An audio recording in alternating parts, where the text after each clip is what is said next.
Luke Thomas for SB Nation and MMA Fighting here in New York City on a Saturday evening after what can only be described as a bizarre ending to the Manny Pacquiao-Timothy Bradley fight. Timothy Bradley winning, strangely, by split decision over Manny Pacquiao. He now becomes the new WBO welterweight champion.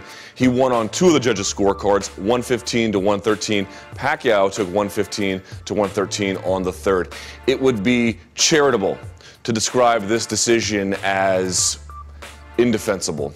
It is hard for me to find any way to give Timothy Bradley the fight. He was competitive in some of the later rounds. I scored it 117, 111 for him, but really this is Manny Pacquiao's fight. And what's so strange about it was in the Marquez fight, he made note that he had landed more, that he had won through output, through volume. In this particular fight, not only did he land the better punches, the harder punches, the demonstrably bigger punches that backed Bradley up, he also landed more from a volume standpoint. Pacquiao landed 253 punches out of 751 thrown.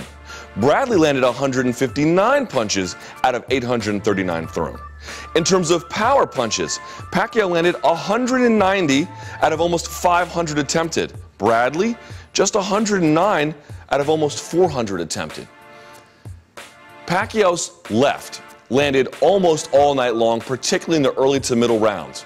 He had ring generalship in those early rounds. He was hurting Bradley in the early rounds, rocked him several times, didn't wobble him, didn't knock him down, but clearly had Bradley backing up and feeling the effect of his punches.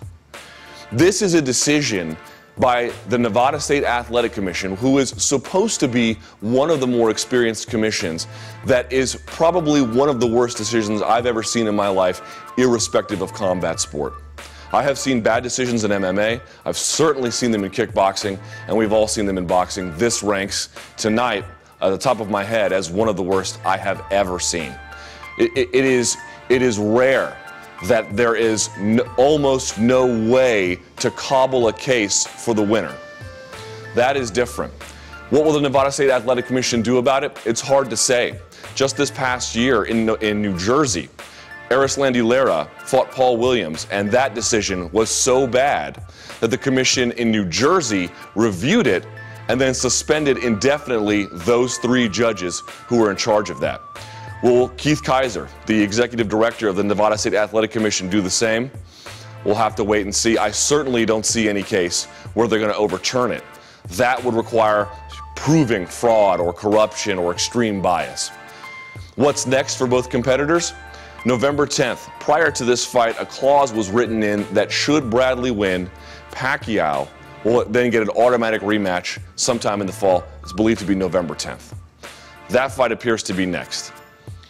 But what I can tell you is the Mayweather-Pacquiao fight, this now gives Mayweather extreme leverage to demand even more to make that fight happen. It's a bad night for boxing. It's a bad night for regulators. It's a bad night for fans. It's a really bad night for Manny Pacquiao. That said, stay with us here at SB Nation. Subscribe to the channel for more great content on MMA fighting at SBNation.com and a host of other great reporters, journalists, bloggers, video editors here at SB Nation.